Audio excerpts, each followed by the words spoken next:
এই কোটা আন্দোলনকারীদের complete shutdown, আর তার ফলাফল আজকে এই অবস্থা। সমস্ত দাবি মেনে নেওয়ার পরেও তাদের আর সে শাটডাউন শেষ হয় না। কী কারণে আমি বুঝি না।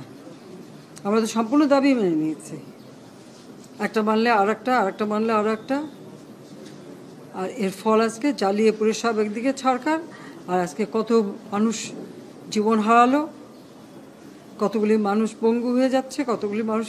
এবং ঠিক এই 2001 সালে এইরকম তাণ্ডব বিএনপি জামাত জোট চালিয়েছিল। আওয়ামী লীগের প্রায় 21,000 নেতাকর্মী হত্যা করে, কত মানুষ গুলি খেয়ে তাদের ঘর বাড়ি হাত পা কেটে দেওয়া, চোখ তুলে দেওয়া, মেয়েদের রেপ করা, এই তাণ্ডব ছিল। আবার 2013 সালে অগ্নিসন্ত্রাস, 13, 14, 15 আগুন জ্বালানো, সব যে গাড়ির ভিতরে, বাসের ভিতরে মানুষ, সেখানেও আগুন জ্বালানো। 23 সালে সেখানেও সেই তাণ্ডব, আর প্রতিবারই পুলিশের উপরে আঘাত, পুলিশের হত্যা, মানুষ মেরে ঝুলিয়ে রাখা, পুলিশ মেরে ঝুলিয়ে রাখা, গাজীপুরে আমাদের কর্মী মেরে ঝুলিয়ে রাখা। এটা কি ধরনের রাজনীতি আমরা জানি না।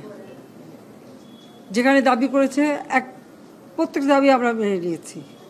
আর মামলা তো তাদের না, আমার করা প্রজ্ঞাপন হাইকোর্ট বাতিল করে দেয়, সরকারের পক্ষ থেকেই তো আমরা আপিল করি, এবং ওই হাইকোর্টের সে রায় সেটা স্থগিত করে দেওয়া হয়। তাহলে তো আবার কোটা থেকে যায়। তাহলে আন্দোলনটা কিসের জন্য ছিল? একেবারে শাটডাউন করে সবাইকে তারপরে মারা। যে সমস্ত ঘটনা ঘটেছে আর যেভাবে মানুষগুলি ক্ষতিগ্রস্ত হয়েছে, আর যারা মারা গেছে আমি তাদের আত্মার মাগফিরাত কামনা করি। আর যারা এখন আহত তাদের সকলের চিকিৎসা সুষ্ঠুভাবে হচ্ছে। আমি আমাদের ডাক্তার, নার্স বা কর্মচারী সকলকে আমি আন্তরিক ধন্যবাদ জানাচ্ছি যে তারা দিন রাত অক্লান্ত পরিশ্রম করেছেন, এবং আমাদের স্বাস্থ্য মন্ত্রণালয় থেকে মন্ত্রী, প্রতিমন্ত্রী সহ আমাদের সকলে বারবার এদের দেখে গেছে এবং যা যা লাগে করে দিচ্ছে। আজকে চিকিৎসার জন্য যা যা লাগবে আমরা করে দিচ্ছি। আর যারা পা হারিয়েছে বা হাত হারিয়েছে, আমরা কৃত্রিম পায়ের ব্যবস্থা করে দেব, যাতে তারা আবার সুস্থ মানুষের মতো চলতে পারে, নিজের কাজ করতে পারে। এবং এর মধ্যে একজন আবার প্রতিবন্ধীও, কাজে তার মা যাতে ভালোভাবে চলতে পারে। প্রতিবন্ধী অবশ্য আমরা ভাতাও দিচ্ছি, কিন্তু তাকে আরও ব্যবস্থা করে দেব, আমাদের যতটুকু সাধ্য করে দেব। কিন্তু আমার দেশবাসীর কাছে আমি বিচার চাই, কি অপরাধটা কি করেছি যে এইভাবে, যেখানে আমি মানুষের ভাগ্য পরিবর্তনের কাজ করে যাচ্ছি, মানুষের জীবন মান উন্নয়ন করেছি। আজকে বাংলাদেশ সেই 2008-এর বাংলাদেশ আর 2024-এর বাংলাদেশ তো এক না। বাংলাদেশের মানুষের জীবন মান তো উন্নত হয়েছে।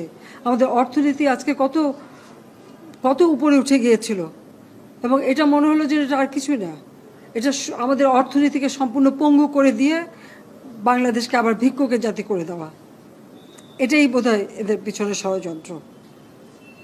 সেটাই হচ্ছে সবথেকে দুঃখজনক, যে দিন রাত অক্লান্ত পরিশ্রম করে বাংলাদেশটাকে যখন একটা জায়গায় নিয়ে আসলাম, আজকে সেখানে দেখি এই একদিকে জ্বালাও পোড়া সব কিছু। ঠিক যে প্রতিষ্ঠানগুলি মানুষের সেবা দেয়, আজকে মেট্রো রেলে চড়ে মানুষ কত অল্প সময়ের মধ্যে সময় বাঁচিয়ে কর্মস্থলে পৌঁছাতে পারতো, আবার ফিরতে পারতো। সেখানে ছাত্ররা, চাকরিজীবী, সাধারণ মানুষ সবাই তো যেতে পারতো। সেই স্টেশনগুলি পুড়িয়ে এখন ট্রাফিক জ্যাম, মানুষের কষ্ট। আমি তো কষ্ট লাঘব করেছি, কিন্তু যারা এইভাবে আগুন দিয়ে পুড়িয়ে মানুষের সে কষ্টে আবার ফেলে দিল, তাদের বিচার দেশের মানুষকেই করতে হবে। আমি খালি সকলের সহযোগিতা চাই। আর এইভাবে মায়ের কোল খালি হোক এটা আমি চাই না, কারণ আমি তো বাবা মা সব হারিয়েছি। আমি তো জানি হারাবার ব্যথা কত কষ্ট, কিন্তু সেই কষ্ট বুকে নিয়ে তো ফিরে আসতে এদেশের মানুষের জন্য। এখানে আমার তো কোনো চাওয়া পাওয়া নাই। আমি তো আমাদের ছেলে মেয়ের জন্য কিছু করিনি, শুধু তাদের লেখাপড়া, নিজেরাই চাকরি করছে, নিজেরাই পড়েছে, আমি কতটুকু করতে পেরেছি। কিন্তু আমি দেশের মানুষের জন্য করেছি। আজকে অন্তত মানুষের ভাত কাপড়ের ব্যবস্থা, চিকিৎসার ব্যবস্থা, তাদের কাজের সংস্থা সবই তো করে দিচ্ছিলাম। যখন আমরা এক উন্নয়নশীল দেশের মর্যাদা পেলাম, তখনই এই তাণ্ডব করে ঠিক যে জায়গাগুলি মানুষের সেবা করবে সেই জায়গাগুলিতেই আঘাত, শিক্ষা প্রতিষ্ঠানে হল ভেঙে দেওয়া। সবচেয়ে দুর্ভাগ্য যে ভিসির বাড়িতে আগুন দেওয়া। এর আগেও একবার ঢাকা ইউনিভার্সিটিতে ভিসির বাড়িতে আগুন দিয়েছিল, আপনাদের মনে আছে। রংপুরে সেখানে আগুন দিয়েছে, ময়মনসিংহ কৃষি বিশ্ববিদ্যালয় থেকে শুরু করে বিভিন্ন জায়গায় এই তাণ্ডব চালিয়েছে। রাজশাহীতে এই তাণ্ডব চালিয়েছে। বিশ্ববিদ্যালয়গুলিতে সেশন জট ছিল, আমি সরকার আসার পর থেকে কোনো সেশন জট নাই। লেখাপড়ার মান উন্নত করা, যাতে এখান থেকে পড়ে আবার বিদেশে পড়তে হবে, সেই ব্যবস্থাও করে দিয়েছি। কিন্তু তারপরেও কোটা সংস্কার আন্দোলন, কোটা তো আমি বাতিলই করে দিয়েছি। আমি আহ্বান করেছিলাম যে একটু ধৈর্য ধরো, হাইকোর্টে শুনানি হবে, হাইকোর্ট যে রায় দেয়। না, তারপরেও এই আন্দোলন হবে। আজকে এই যে এতগুলি মানুষের জীবনের ক্ষতি হলো, এতগুলি পরিবার ক্ষতি হলো, এর দায় দায়িত্ব কাদের?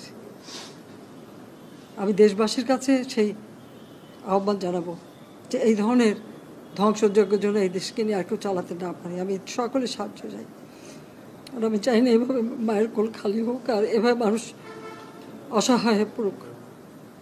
এই হাসপাতালটাই তো আজকে আপনারা দেখেন কত সুন্দরভাবে করে দিয়েছি। কিছু নেই হাসপাতালে, একটা লিফটও ছিল না আমি যখন সরকারে আসি। আর সেই এই হাসপাতালও আমার আব্বা স্বাধীনতার পর জাতির পিতা বঙ্গবন্ধু শেখ মুজিবই করে দিয়েছিলেন। আমি সেটা উন্নতি করেছি বলেই তো আজকে চিকিৎসা দিতে পারছি, নইলে এত রোগীর চিকিৎসা দেওয়া কোনোদিন সম্ভব হতো না। তা আমার কি এটাই অপরাধ যে আমি মানুষের জীবন মান উন্নত করার জন্য কাজ করেছি, আর সেই জায়গাগুলিকে হামলা করতে হবে? কোভিড-19-এর সময় যেখানে আমরা সব থেকে ভালোভাবে মানুষের চিকিৎসা দিতে পেরেছি, সেই কোভিড হাসপাতাল সেখানেও আগুন দিয়েছে। এটা কি ধরনের খেলা? যাক, আমি আর কিছু বলতে পারি না। আমি যে এইগুলি এক একদিন দেখি আর